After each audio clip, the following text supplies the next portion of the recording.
El Pleno de la Suprema Corte de Justicia de la Nación, por votación de 9 de sus 11 ministros, acaba de determinar la invalidez de las normas que conforman el llamado Plan B que propuso el presidente y aprobó la mayoría legislativa de Morena.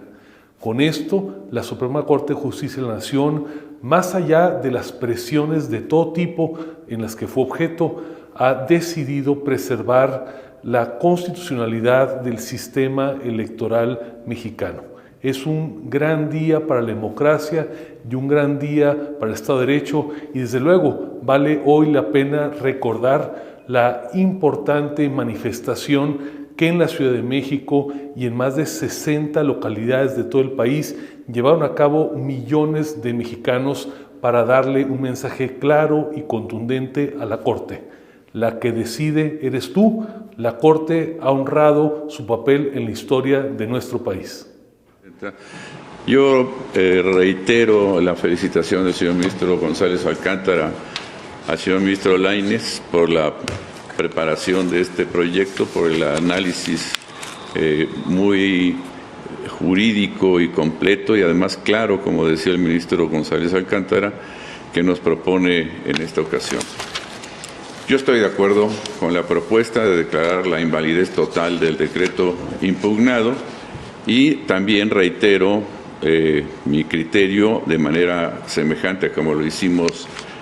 o como lo hice en la acción de inconstitucionalidad 29/2023 y sus acumuladas, porque este procedimiento es muy semejante y está muy vinculado inclusive temporalmente con el que ya revisamos. Desde mi perspectiva se encuentran acreditadas múltiples irregularidades y violaciones al procedimiento legislativo que en forma individual incluso algunas serían suficientes para declarar la invalidez de todo el decreto, pero que al apreciarse en su conjunto alcanzan una gravedad tal que vulnera los principios constitucionales de la democracia mexicana. Como es de todos conocido, hace algunas semanas este Tribunal Pleno resolvió la acción de inconstitucionalidad 29/2023, en la que se declaró la invalidez de todo el decreto de reformas a la Ley General de Comunicación Social y a la Ley General de Responsabilidades Administrativas. En la acción de inconstitucionalidad 71/2023, que ahora nos ocupa, se presenta una situación similar, aunque agravada por la concurrencia de vicios e irregularidades adicionales, de manera que el potencial invalidante de estos vicios se hace aún más notorio y evidente. Es importante señalar que el procedimiento legislativo que tuvo como resultado la emisión del decreto de reformas a la Ley General de Comunicación Social y a la Ley General de Responsabilidades Administrativas, invalidado en aquella acción de inconstitucionalidad 29/2023, tuvo como origen las iniciativas presentadas por el Grupo Parlamentario de Morena en la sesión de la Cámara de Diputados del 6 de diciembre del año pasado. Esas iniciativas generaron también la emisión del decreto de reformas que ahora se impugna en la actual acción de inconstitucionalidad, es decir, en ambos decretos los respectivos procedimientos legislativos transcurrieron en forma simultánea, por lo que los vicios e irregularidades que se advirtieron en la sesión de este Tribunal Pleno del 8 de mayo de 2023 también se presentaron en el decreto que ahora se revisa. Incluso veo que las infracciones a las reglas de la democracia deliberativa se presentan con mayor fuerza y claridad en este decreto impugnado, de ahí que voto a favor de declarar la invalidez de todo el decreto. En primer lugar, quiero reiterar, como lo he sostenido en otras ocasiones, que nuestro sistema constitucional descansa sobre la base de que la soberanía reside originalmente en el pueblo, por lo que, de acuerdo con el artículo 39 de la Constitución Federal, todos los poderes del país se instituyen para beneficio del pueblo mexicano. Esto implica que todos los poderes tienen el deber de proteger la voluntad popular, como también corresponde a esta Suprema Corte de Justicia de la Nación, ya que todas las decisiones de este Tribunal Constitucional deben garantizar la primacía de la Constitución, la cual recoge el fundamental mandato del pueblo mexicano, que exige obediencia y lealtad de todos los poderes y de todas las personas de este país. En ejercicio de este poder soberano, el pueblo mexicano decidió constituirse en una república representativa y democrática, de modo tal que los representantes populares tienen el deber de proteger los intereses y trasladar la voluntad popular depositada en las urnas, actuando en todo momento dentro de los límites que impone nuestra Constitución, que, lo digo de nuevo y enfáticamente, representa la voluntad popular como su mejor expresión. Tal como lo he manifestado durante muchos años, la Constitución somos todos los mexicanos, y si no la respetamos y la defendemos desde los poderes del Estado, traicionaríamos nuestro deber de lealtad precisamente a la voluntad del pueblo de México. La Constitución contiene la expresión de todas las voces del pueblo que, como pacto político, unió a los mexicanos desde 1917, cuando se promulgó.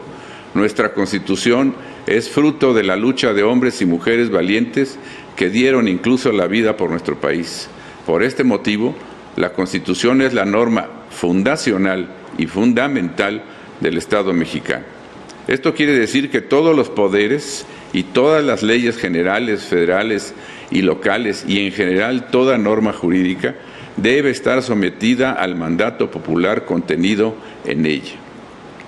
La Constitución representa la voz del pueblo de México, de manera que cuando esta Suprema Corte de Justicia de la Nación la protege, en realidad atiende y garantiza la primacía de la voluntad de todas las mexicanas y los mexicanos.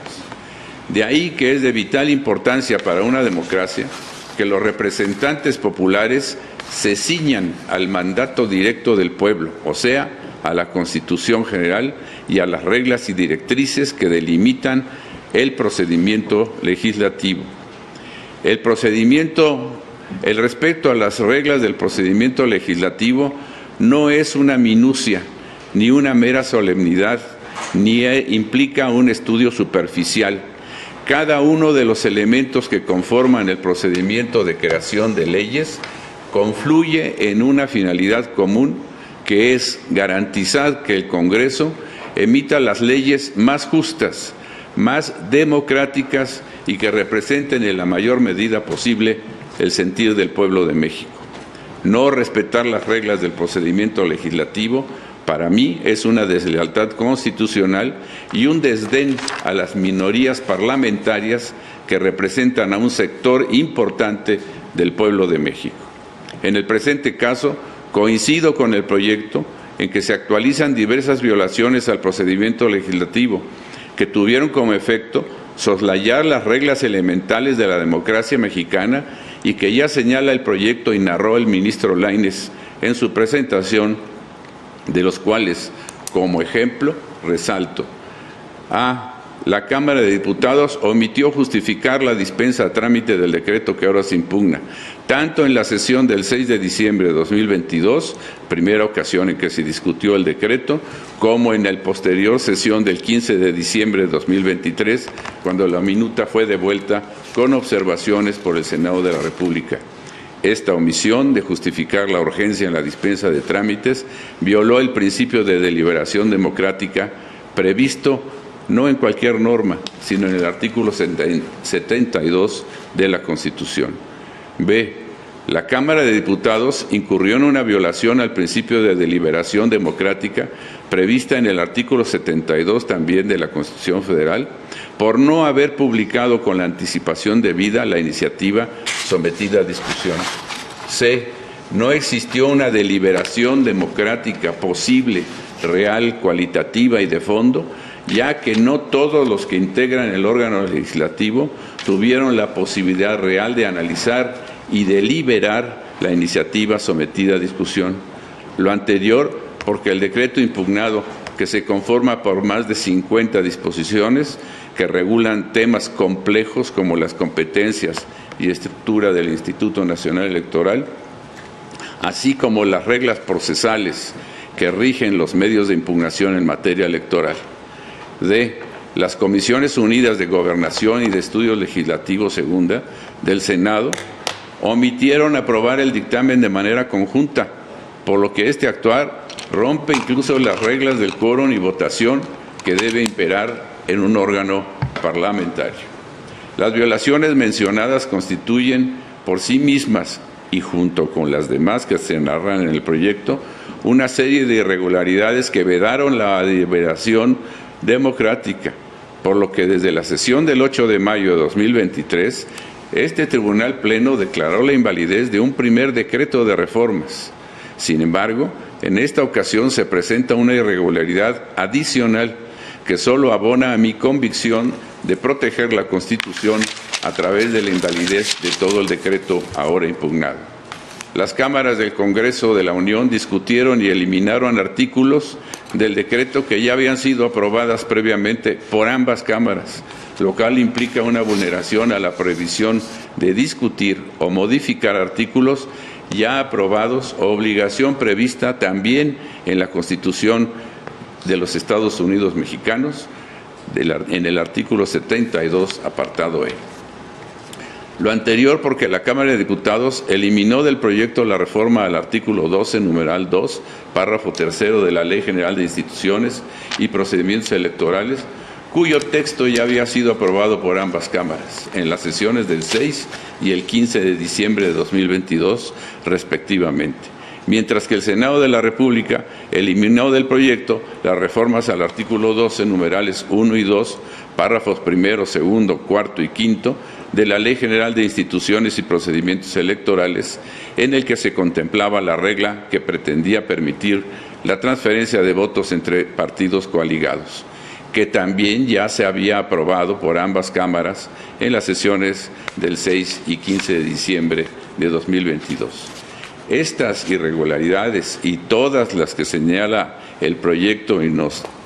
dio cuenta el señor ministro Lainez, constituyen vicios en el procedimiento legislativo que para mí son suficientes para acreditar la vulneración a los principios deliberativos, a la protección de las minorías parlamentarias que deben respetarse en todo sistema democrático, pues los actos y las condiciones bajo las cuales se desarrolló la aprobación de la minuta que fue enviada al Senado de la República por parte del Congreso de la Unión vedaron la posibilidad de una auténtica deliberación democrática. Por tanto, estoy de acuerdo con la propuesta por declarar la invalidez total del decreto impugnado. ¿Es cuanto, señora ministra? Gracias.